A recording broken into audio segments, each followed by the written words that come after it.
Bienvenue dans l'heure sup. Je suis Marine Ulrich. Et je suis Arnaud Chanteloup. Et aujourd'hui, nous recevons le chef et pâtissier et ambassadeur Zénith, Jeffrey Cagne. Salut Jeffrey. Salut. Bienvenue au micro de l'heure sup. On est très heureux de te recevoir. C'est la première fois qu'on reçoit un pâtissier au micro d'un podcast horloger. C'est un peu inédit, j'ai envie de dire. Mais pourquoi, Marine, nous recevons Jeffrey ? Parce que à quel titre ? Mais parce que Jeffrey est ambassadeur Zénith. Depuis combien de temps ? Depuis 2 ans. 2 ans. Voilà. Donc on va rentrer un petit peu dans ce... On va essayer de comprendre ce qui s'est passé. Pourquoi Zénith ? Pourquoi la pâtisserie ? Raconte-nous un petit peu d'où tu viens, Jeffrey. Qu'est-ce qui... Alors moi j'ai commencé ce métier il y a maintenant 25 ans. Ouais. Je suis un vieux pâtissier maintenant.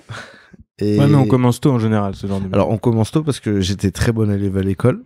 Et c'est marrant, ça m'étonne pas du tout. Quand on est très bon élève, on choisit ce qu'on appelait à l'époque une voie de garage. Et du coup, j'ai choisi la pâtisserie parce que clairement, je devais faire un métier manuel. Et mon frère était compagnon du devoir, tapissier décorateur. Et quand je suis allé visiter la maison des compagnons de Troyes, parce qu'à l'époque j'habitais Troyes quand j'étais petit, et bah écoute, je suis tombé nez à nez avec le prévôt. Ce qu'on appelle le prévôt, c'est la personne en charge de la maison des compagnons, et il s'avère qu'il était pâtissier. Et en fait, j'ai juste remplacé le thé pour devenir pâtissier plutôt que tapissier. Énorme. Ah, c'est beau, c'est beau. On commence très fort. On commence très fort. Non, vraiment. C'est superbe. Et donc là, tu as commencé il y a combien de temps ? Tu disais 25 ans ? Il y a 25 ans. Donc petit à petit. Petit à petit, j'ai fait un CAP du coup à Avignon, parce que j'ai suivi mes parents on a déménagé à Avignon, donc CAP à Avignon. Et quand j'ai décidé de grandir un petit peu dans ce métier, que je suis devenu passionné, parce que c'est vraiment un métier de passion, j'ai décidé de venir sur la capitale pour justement travailler dans les grandes maisons. D'accord. T'es passé par où ? Alors, je suis passé par pas mal de maisons différentes, notamment la maison Storer, qui est la plus ancienne pâtisserie de Paris. C'est les premiers qui m'ont accueilli à Paris quand j'avais 17 ans à peu près. Ensuite, je suis parti pour la maison Ediard. J'ai travaillé pour Jean-François Piège à l'époque pour le Tout Mieux. J'ai travaillé pour le Délicat Bar au Bon Marché. C'était un snack chic qui était très innovant, et le chef était Sébastien Godard, ancien chef de chez Fauchon. J'ai travaillé pour le groupe Paris Society, et puis j'ai travaillé aussi pour moi.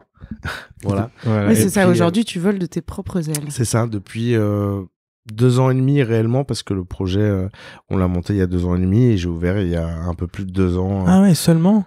Ouais, seulement. Ah bah dis donc. Beau succès. On va rentrer un petit peu dans l'horlogerie. Hein.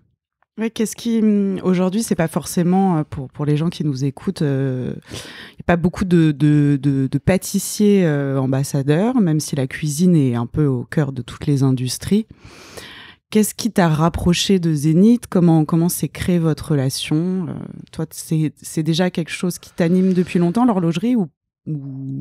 Oui, alors comme je pense comme tout homme, notre premier bijou, c'est une montre, clairement, et moi j'avais depuis tout petit, je me souviens, beaucoup de montres différentes. Alors bien sûr, j'avais pas une Zénith au poignet quand j'étais petit, mais je me souviens qu'à chaque voyage, on allait au duty free et mon père m'achetait une Swatch.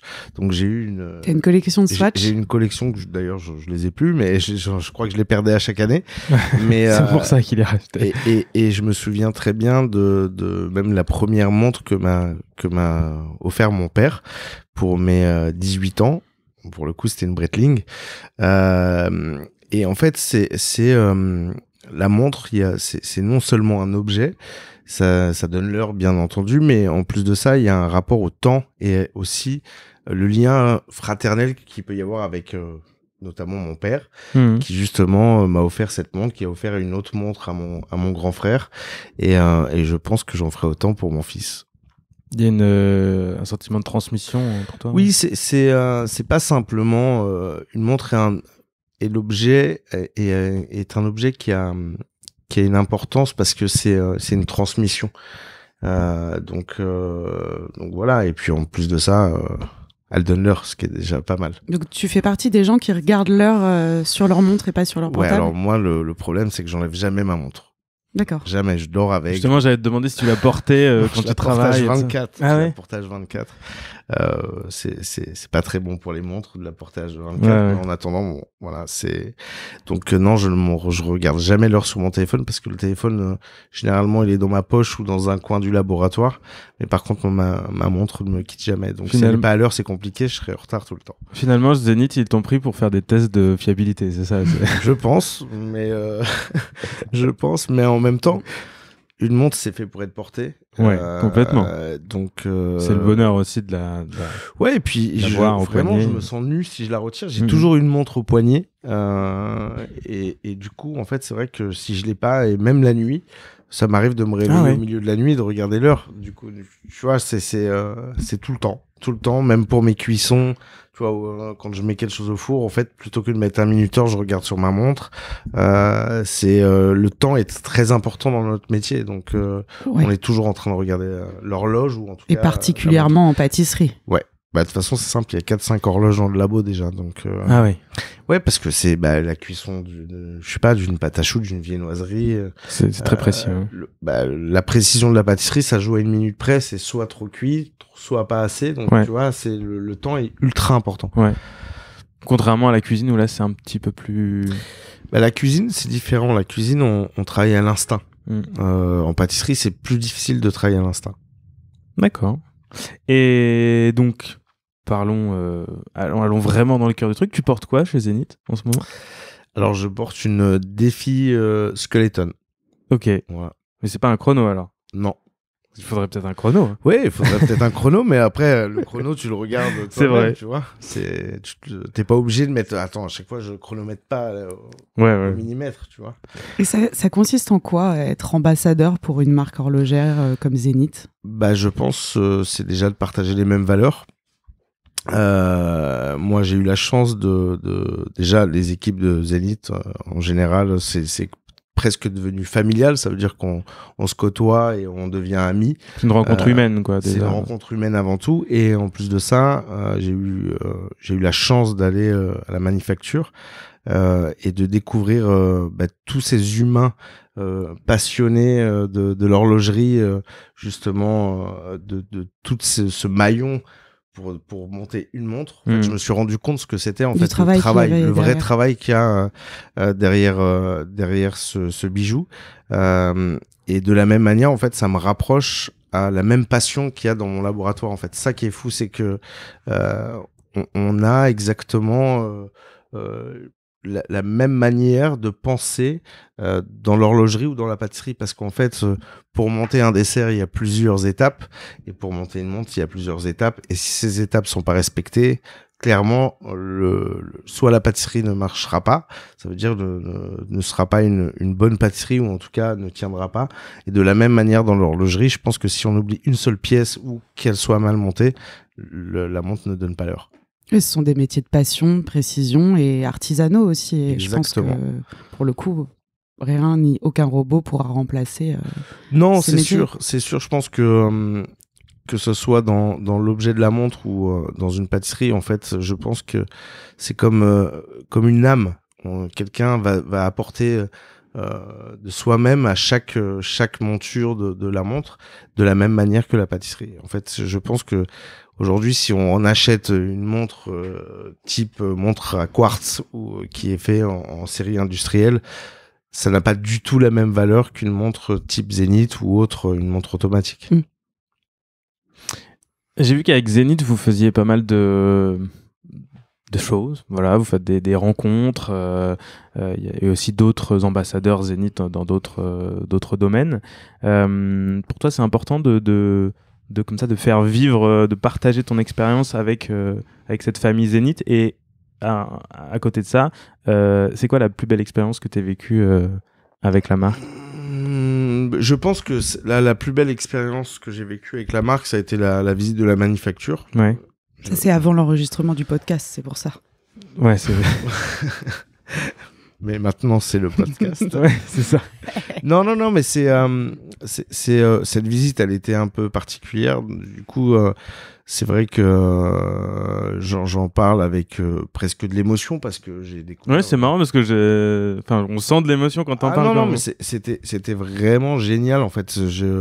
J'ai découvert ce qu'était le travail de l'horlogerie en fait. Ça veut dire que on achète des montres. On connaît un petit peu, on sait qu'une montre donne l'heure, c'est sympa. Mais maintenant, quand on découvre même l'histoire de cette manufacture, des gens qui ont travaillé dans cette manufacture et qui ont changé l'histoire de l'horlogerie aussi, et c'est tout ça qui est hyper émouvant. Et en même temps, cette manufacture est imprégnée de l'histoire. Et quand un lieu est imprégné d'une histoire, en fait, ça se sent. Il y a une aura. Et tout simplement, ça se sent quand on arrive à la manufacture qu'il y a une aura. C'est vrai qu'en plus, Zénith a eu une vie à rebondissement, quoi. La marque a exactement. beaucoup de rebondissement. Donc, moi, j'ai découvert l'histoire. Je la connaissais pas du tout. Mais je découvre la marque petit à petit. Je découvre tous ces personnages qui font que la marque existe et qu'elle vit et qu'elle continue à grandir. Et en fait... clairement, je me rends compte même que les autres ambassadeurs, ont un peu la même veine, la même énergie, qu'ils ont la même sensibilité. Et en fait, je me rends compte que clairement, ce petit royaume d'ambassadeurs de cette manufacture, que ce soit les équipes Zénith en interne et même les journalistes que j'ai eu l'occasion de rencontrer, tous les gens qui sont presque associés à cette marque, sont des gens bien. Et c'est pas dans toutes les marques. Pas dans toutes les marques, ouais. Non, ni dans cette industrie qui est pas forcément facile d'approche. L'humain est là, l'humain est présent, et je pense que c'est ce qui est le plus important. Mais ça avait l'air capital pour toi de créer une relation avant tout. Qu'est-ce qu'il y a de mieux que ça en fait? Je sais pas, certains te diraient un gros chèque et d'autres te diraient l'argent clairement c'est pas le moteur ultime de la vie. Sinon dans ce cas-là on ne ferait que travailler et on ne penserait qu'à l'argent, et du coup l'argent en fait ça modifie la perception de la vie en fait.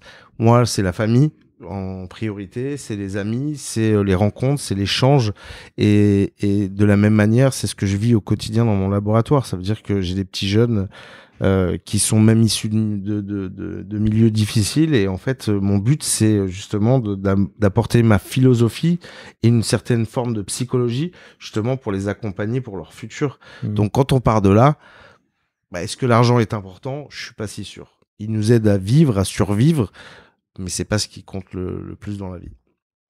Et il y a pas mal de chefs, cuisiniers, pâtissiers qui sont comme ça devenus un petit peu des ambassadeurs des ambassadeurs marques de luxe. Et... Comment toi t'expliques ça?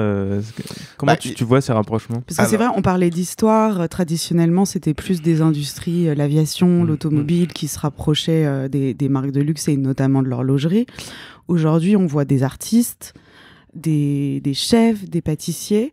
Alors c'est vrai qu'il y a un grand boom de la cuisine qui est très tendance, très à la mode, donc c'est pas étonnant, mais enfin c'est plutôt positif de s'entourer de tout un lifestyle comme ça. Oui. Ça rend les choses peut-être plus accessibles à un plus large public. Je sais pas, tu le vois comment toi? Je pense que déjà c'est d'essayer de banaliser une montre, un objet de luxe, mais en fait la montre pour moi c'est un objet, c'est un investissement à long terme. Ça veut dire qu'il y a des gens qui attendent longtemps pour se l'acheter, mais c'est vraiment un rêve pour beaucoup de monde.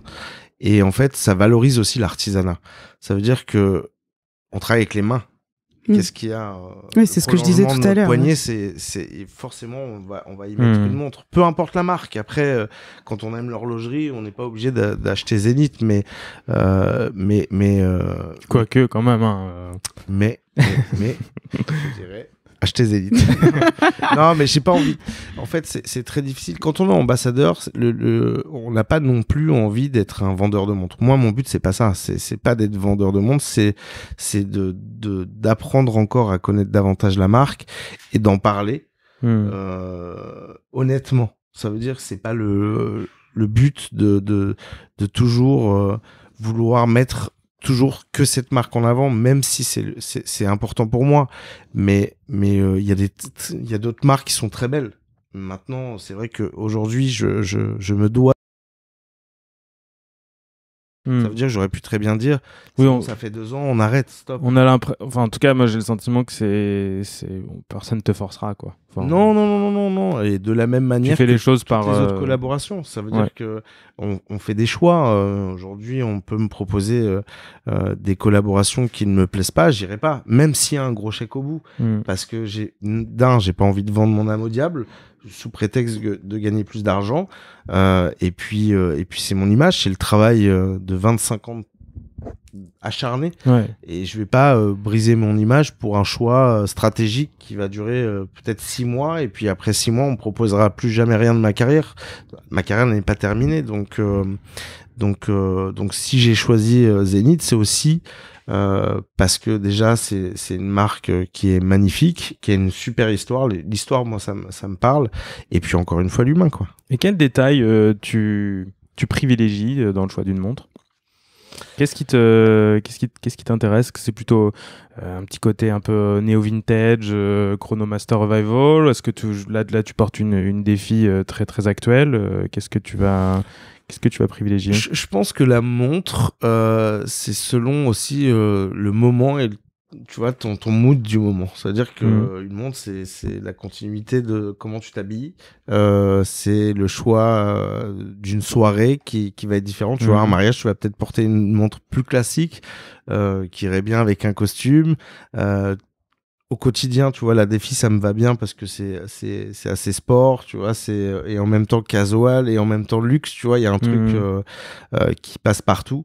Je suis pas trop modèle bling bling ou ça me fait pas vibrer, j'irai pas mettre des paillettes ou en tout cas des diams. Et Certi, c'est pas ton truc. Non, je pense clairement que c'est pas mon truc. En tout cas, ça ne me colle pas, moi qui suis habillé souvent en noir. Mais bon, souvent en noir, tu me vois avec un truc ça serait diamant. Bon, après je me serais mis une petite dent en or, tu vois. Ah oui, je te vois bien avec ça. Bah oui, beaucoup de gens me le disent. Lunettes brillantes. Ouais, voilà. Non, mais après, j'aime beaucoup aussi les bracelets en cuir. Je trouve que il y a quelque chose de, tu sais, ça prend la forme, ça prend une odeur, ça prend. Ça se patine. Ça se patine. Ouais, il y a de la vie. Et d'ailleurs, toutes les montres qu'avait mon père, c'était souvent bracelets en cuir. Il a jamais aimé les bracelets métalliques. Bon, je parle souvent de mon père, mais il y a ma mère aussi qui elle a porté des montres. Bon, elle a porté, je crois, elle a toujours la même montre. Elle n'a jamais eu d'autres montres dans sa vie. Mais oui, après, c'est s'adapter. Et bien sûr qu'après, le mouvement est ultra important. La précision encore du temps. Et puis, bon, c'est pas pour autant que je suis tout le temps à l'heure. Hein. Mais t'as souvent de bonnes excuses, en fait, non, c'est ça, on ne peut pas t'en vouloir. Réellement, à Paris, déjà, c'est très compliqué d'être à l'heure en général. Et puis, on court souvent après le temps. En fait, dans ce métier-là, une journée est trop courte. Clairement, une journée est trop courte. Donc, à nous de jongler pour justement essayer de changer les imprévus.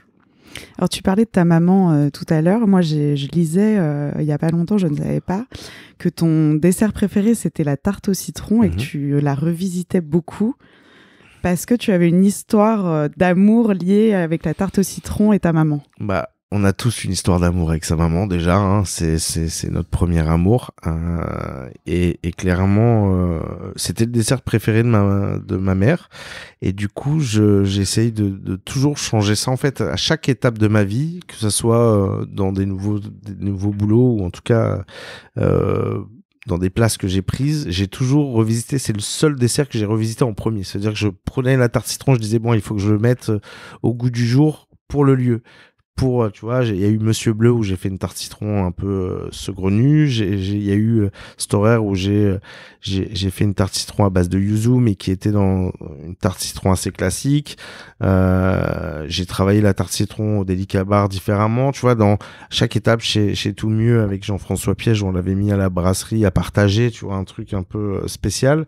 Et puis chez moi, j'ai rajouté un peu de soleil, de l'huile d'olive et quelque chose d'herbacé avec le basilic, et tu vois, elle est pas terminée. Tu vois, j'ai envie encore de la modifier parce que je me dis que c'est sur ce dessert où en fait je mise tout. Et d'ailleurs, c'est souvent ma première vente. C'est ça qui est fou. Alors, je sais pas si je le dois à ma mère, mais un petit peu. Mais on a envie de faire plaisir dans ce métier. Et ça passe aussi par le plaisir familial. Et c'est pour moi le plus important que ma mère puisse me dire ce dessert, je l'aime. Comme je t'aime toi mon fils, tu vois. Donc elle évoluera encore au gré des époques et de tes... Elle évoluera. Comment tu vas transmettre à ton tour ton amour de l'horlogerie à ta descendance? Alors, je pense que ça va venir naturellement. Déjà, je vois mon fils s'intéresser à mes montres, donc il me demande déjà laquelle il aura. Tu vois. Calme-toi. Non, mais tu lui as offert une Swatch ou pas? Hein, alors, il a eu une flic-flac. Bien sûr. Mais ce qui est fou, c'est que je suis pas sûr que je m'intéressais aux montres à son âge. Il a que 10 ans. Mais je pense qu'il y a Aujourd'hui, ils sont au courant très vite des choses, notamment tout ce qui est un peu plus luxueux. C'est-à-dire que nous, en fait, clairement, à mes 10 ans, je m'en foutais de savoir si j'allais avoir une Rolex ou si j'allais avoir une Zenith ou une Breitling, peu importe. Tu vois. voulais le bon survêt Adidas ou Nike. Ouais, voilà. Non, mais clairement, et je suis même pas sûr qu'à 10 ans, je voulais un survêt Nike ou Adidas. Tu vois, c'est que on était ultra naïfs. Tu vois, c'était pas un truc, on n'était pas du tout attiré par ça. Un jeu hobby avant de s'intéresser au Rolex, quoi. Au POG. Ouais, et que je vois que mon fils est au courant de toutes les marques. Donc, je pense que parce qu'aujourd'hui, ils ont un rapport différent avec l'argent. Les footballeurs en parlent. Tu sais, et je lui ai offert la BD de Kylian Mbappé. La première ligne, c'est mon premier chèque était 50 000 €, tu vois, ou un truc comme ça. Ah donc, okay. Ça te met dans l'ambiance. Donc, je suis pas sûr que ce soit une BD pour enfants au final. Mais du coup, en fait, c'est vrai que bon, quand ils écoutent, quand ils voient les clips ont changé, où on est très bling bling et autres, c'est que ils ont un rapport différent avec tout ce qui est luxe, bijouterie ou même marque qu'ils vont porter, tu vois. Donc oui, il a envie d'une montre, mais il va attendre un petit peu pour l'instant et il reste avec sa flic-flac. Moi, il va en choper une dans ma boîte et il la met au poignet le matin. Et pour faire comme papa, quoi. Il a 2 ans et demi. Ouais, mais ça, on est mal. Bon, après, moi, il y en a beaucoup qui traînent aussi un peu partout. Ce qui est marrant, c'est que les petits, les tout petits, parce que moi, j'ai des jumelles aussi qui sont toujours attirés par les montres, les bijoux, les colliers. Ouais, les colliers. C'est futur voleur, tu vois. Futur voleur. Écoute, Marine, as-tu une dernière question? Non, alors, est-ce que t'as pas un... Non ou oui? Oui, mais non, mais non, mais oui. Non, mais oui, en fait. Ah non, mais oui, mais peut-être. Non, mais en fait, elle est perdue. Ça y est. Elle sait pas. Marine, elle a juste envie de déguster les magnifiques pâtisseries que tu nous as apportées. D'ailleurs, merci beaucoup.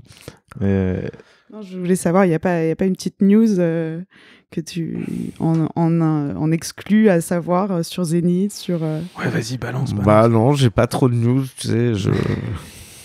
Même si j'en avais, je pourrais pas en parler.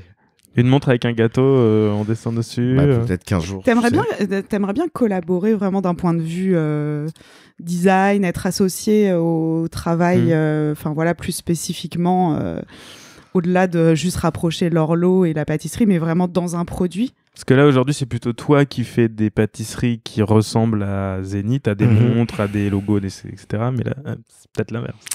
Peut-être qu'un jour il y aura l'inverse. Ah, d'accord. Non, mais c'est un truc qui te plairait ou... Oui, pourquoi pas. Mais après, il faut rester. Quand même, tu te vois faire une montre avec à la place des petites religieuses qui. non, mais ça peut être, tu vois, par exemple, il y a des couleurs, des choses comme ça. Il y a eu un peu ça, mais je pense que c'est plus toi, il y a qui fait ce type de délire, mais je pense pas que ce soit Zénith. Non, mais par exemple, t'as la Carl Cox, ou je sais pas ce que Carl Cox fait dans la montre, mais s'il a vraiment donné son avis ou quoi que ce soit. T'as un univers qui serait génial, vraiment la montre. Mais je pense que déjà. Il faut être honnête, il faut être très connu. Une édition France. Non, mais voilà, mais 50 exemplaires. À un moment, je suis pas non plus une star internationale. Oh, tu commences quand même. Oui, avec des gâteaux. Et puis voilà, il faut rester. Tu vois, c'est pas. Je suis pas horloger à la base, donc peut-être qu'il y aura des choses qui vont se créer avec le temps, mais je préférerais raconter l'histoire de Zénith à travers mes desserts, ou en tout cas à travers mes gâteaux, que de mettre un gâteau dans une montre, tu vois. On aime cette humilité, mais je dois juste te dire qu'avant que tu arrives et que tu étais en retard, Elsa, que tu connais très bien, qui travaille chez Zénith, a dit c'est notre Beyoncé à nous. Donc tu vois, tu es un peu une star internationale. Oui, bah, écoute, je savais que j'étais une star, mais non, mais pas du tout. Non, mais c'est pour. Non, mais en fait, si tu veux, je vais clôturer là-dessus. Si un jour j'avais su que ce métier-là m'apporterait déjà tout ce que j'ai eu, en fait, ça veut dire qu'aujourd'hui, ce qui est fou, c'est que je ne vis que du bonus en plus. C'est que jamais je me serais dit qu'un jour, pourquoi pas, je serais ambassadeur d'une montre, ou en tout cas de voiture, parce que pour le coup, c'est aussi le cas. Aussi. Et plein d'autres choses. C'est en fait, ce métier m'a fait faire le tour du monde. Et en fait, réellement, tu te dis, à la base, je ne fais que des gâteaux. Tu vois, c'est ce métier-là, quand je l'ai commencé, tout le monde me disait, mais qu'est-ce que tu vas faire dans ce métier-là? C'est vraiment la dernière roue du carrosse. Ouais, parce que tout le monde te voyait ouvrir une pâtisserie, boulangerie, quoi. Même pas. Je te dis la vérité, même pas. Mon père, il me voyait plutôt travailler dans un centre commercial et faire des croissants toute la journée, tu vois. Donc, mais en fait, si tu veux, c'est déjà fou. Donc, tout ce qui va m'arriver après, s'il m'arrive encore des choses, peut-être ça va s'arrêter, tu vois, tu sais jamais, mais c'est déjà mon rêve est déjà bien entamé, tu vois. C'est où je peux mettre la barre plus haut maintenant. C'est tout ce qu'on te souhaite en fait, que ça continue et avec ce grain de folie. C'est gentil, merci. Bah écoute, merci Jeffrey pour ta sincérité, ton honnêteté, ta simplicité et puis ton humilité aussi finalement. Ça fait beaucoup de thé. Ça fait beaucoup de thé pour finir cet épisode. Merci beaucoup. Avec plaisir. Merci à tous d'avoir écouté cet épisode, j'espère que ça vous a plu. Voilà, c'était un épisode un petit peu différent, on n'a pas reçu quelqu'un vraiment du milieu de l'horlogerie, mais on a voulu avec Marine, notamment c'était aussi une rencontre, hein. C'était, voilà, on croise Jeffrey de temps en temps, et puis on avait envie de le faire parler à ce micro, parce que c'est quelqu'un qu'on apprécie beaucoup. Donc voilà, merci à tous d'avoir écouté, n'hésitez pas à vous abonner au podcast, et puis à mettre 5 étoiles si vous avez aimé cet épisode, et puis on se retrouve très vite pour un prochain épisode. Ciao! Salut!